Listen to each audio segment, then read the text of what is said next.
Mortal Kombat has several characters you can play, but none of them stand out like Tanya. The Edenian that survives betrayal is a fan favorite amongst her fans because of her fast-paced moves and amazing character design. The twists and turns in her character arc are something that often takes the majority of the fans by surprise, which makes her an extremely fun character to play the game with. Her skills and her moves definitely make her one of the strongest characters in the Mortal Kombat universe, and if you've never picked her out in your gaming sessions, let us show you what you've been missing out on. Before we go into our explanation, we have a very small request. If you like our content, please support us by subscribing to our channel. This is a small click for you, but for us it means a lot. Thank you, and let's begin.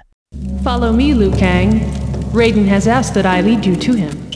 Tanya's backstory in Mortal Kombat, where she comes from. Tanya was first introduced in Mortal Kombat 4, and since her introduction, she has been one of the main catalysts for the conflicts happening in this story. In Mortal Kombat 4, Tanya is the daughter of the ambassador of Edenia. She ever so kindly, out of the goodness of her heart, decided to let in a group of refugees into the realm of Edenia. Well, as it turns out, the refugees that she welcomed are actually Shinnok and Quan Chi disguised along with their Netherrealm forces. Understandably, that puts the peaceful world of Edenia right into the epicenter of chaos. At first, Tanya pretends like this was just a mistake and she does not know any better, but as we progress in the game, we learn the reality of the situation. She was working with Shinnok the whole time, and this was a part of her ploy to get them in. Thanks to this treachery, not only had Tanya placed her whole realm right in the middle of the chaos, but it also allowed Shinnok to wage a full-on war against every god who had played a role in his banishment. At one point, we see Tanya trying to lure Liu Kang into a deadly trap. With Liu Kang gone, the war would be tipped over and the Master would have an easy win. That was her plan. Sadly, her luring did not work and Liu Kang did not die. The efforts of the hero soon proved to be worthwhile as the power base of Shinnok was destroyed. With his power base destroyed, Shinnok escaped, leaving Tanya behind. Tanya is now revealed to be the traitor, and with that, she has no other choice but to flee to the Outworld. Once there, she joins hands with Shao Kahn and plays an active role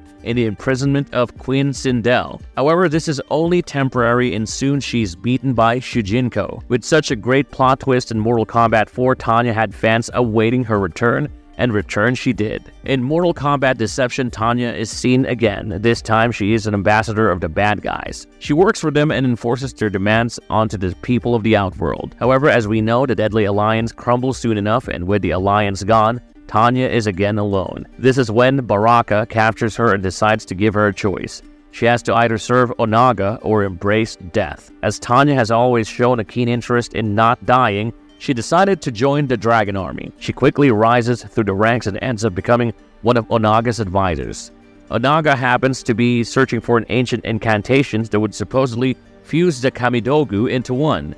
So, Tanya, without any hesitation, brings him to Edenia, as she has a feeling the incantations he was looking for were in Edenia. While using the incantations, Onaga was able to make one Kamidogu. While he is distracted with the celebration of the successful creation of one Kamidogu, Tanya steals the artifact for herself. Using the powers of the artifact, she kills off Onaga and becomes the ruler of all realms herself. With how her character arc has been, Tanya always ends up in the hands of the bad guys, and she has to help them out for the sake of her survival. That is why in Mortal Kombat Armageddon, her character arc did not surprise anyone. In this story, she is fighting for the forces of darkness and even gets into a fight with Jade. While the Pyramid of Argus rose, Tanya and Kira were seen fighting with Bo Rai Cho. Tanya is one of the combatants that were sent by Shang Tsung to fly off the pyramid. By the end of this war, it is confirmed that Tanya is one of the fallen combatants. In Armageddon, Tanya also fights against Blay, the elemental of Edenia, who is supposed to guard the last great dragon egg. When he is defeated by Tanya, Tanya becomes a dragon caller. This gives her the ability to call on dragons with just a thought, making her immensely powerful. With such great power at her back and call, Tanya left to conquer the realms and became the realm's overlord. This is how convoluted her character arc is in the original timeline. Without a shred of doubt, Tanya was repeatedly painted as the most untrustworthy character in Mortal Kombat universe, specifically in the original timeline.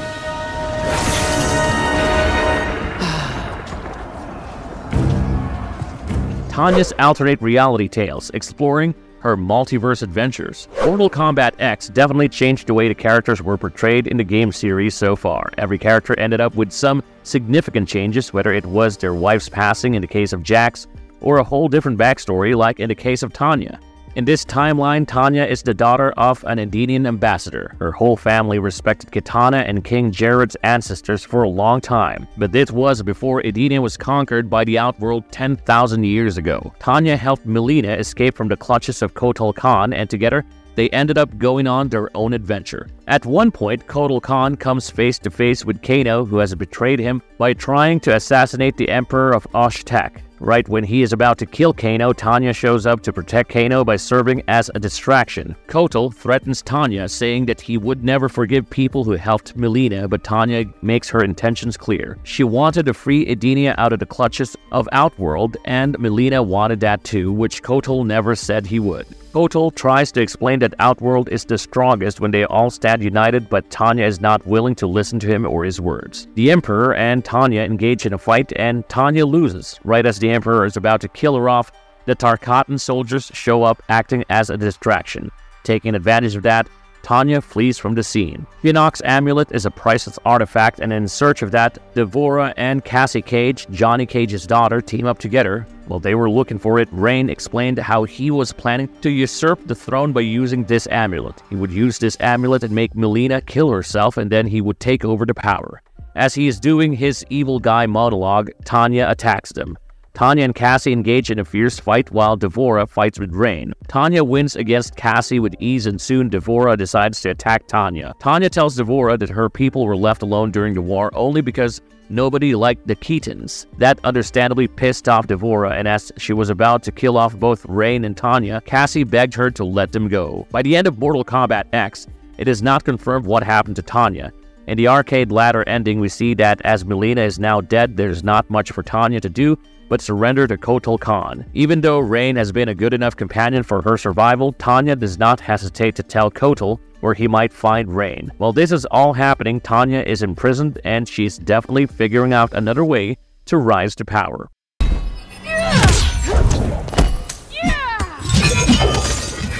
Tanya's role in the reboot universe of Mortal Kombat 1. In Mortal Kombat 1, every character pretty much got a revamp, and Tanya is not any different. In Mortal Kombat 1, Tanya was adopted by the Umgadi priestesses. She was brought up following the Umgadi traditions, and in her desperation to not be like the other initiates who were washed out, Tanya worked extremely hard. That led her to push herself until she passed all of her trials with flying colors. When Jared passed away, Tanya was made the leader of the Umgadi, replacing then-leader Li Mei. Now as an Umgadi priestess, she had a sworn oath of chastity, but her bond with Mileena threatened that oath. This thing was only known by Kitana. Now on the night of the tournament, Mileena fell ill. She chose to stay by the princess even when she insisted she was fine. She accompanied Mileena and Rain when the princess was on her way to the laboratory of Shang Tsung, where she would get the treatment. But there was a misunderstanding, and Tanya got attacked by Kung Lao, Johnny Cage, and Kenshi Takahashi because they assumed Tanya was on the ploy of infecting the princess with Tarkat. Tanya lost the battle, but this fight of hers with them helped in their capture. Soon after Tanya's past came to haunt her, Liu Kang showed up in the Outworld with Li Mei as his companion. Tanya had never met Li Mei before, but she knew that her predecessor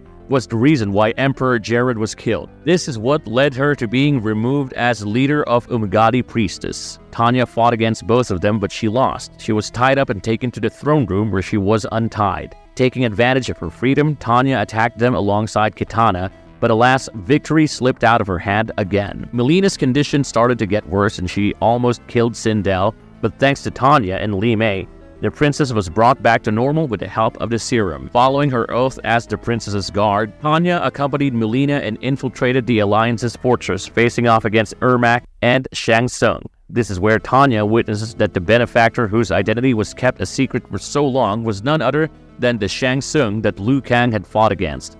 The Titan brought forth the doppelgangers of the group, and the fight that followed was extremely brutal. Tanya decided to help Mileena as they faced off against Dark Raiden and Dark Sindel. Sindel passes away, and with Tanya as a witness, Mileena is now given the seat of Empress. Sindel's soul is absorbed by Jared, who was recently restored, so that they can finally be together. Tanya joins the final battle held at the Pyramid of Argus and faces off against the Titan Shang Tsung.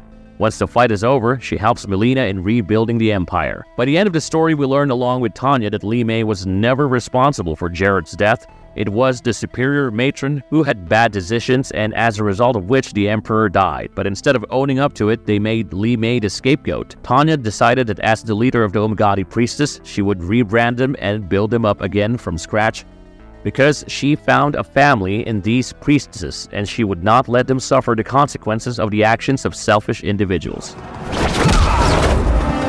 It's only a little further, Tanya. Follow me.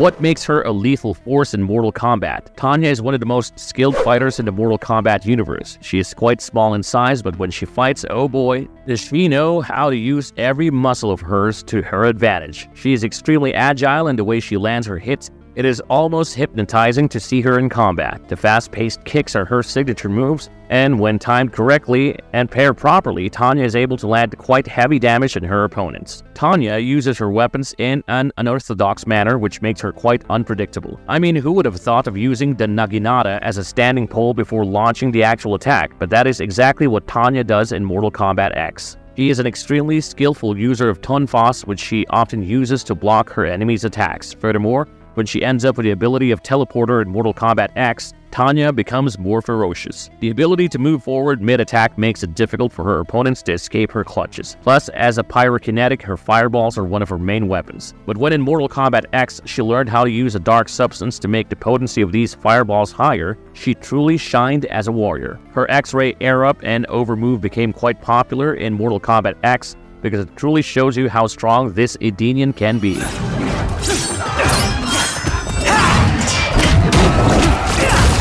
Marvel's verdict. Tanya may be a character who is the most untrustworthy in the whole Mortal Kombat universe, but it would be a lie to say that she is not a fun character to play. With her amazing fighting style and interesting character arc in every Mortal Kombat game she has been in, Tanya is truly a package deal. In Mortal Kombat 1, we see her take on a new role, painting her character in a much more honorable light, which adds a new layer to character development. With all that being said, Tanya is definitely getting the glow up that she truly deserves after years of being painted as a traitor. So, let us know, would you pick her the next time you play Mortal Kombat? If you like the content, don't forget to leave a like and subscribe to us if you haven't already. Have a good one and be safe. Thanks everyone.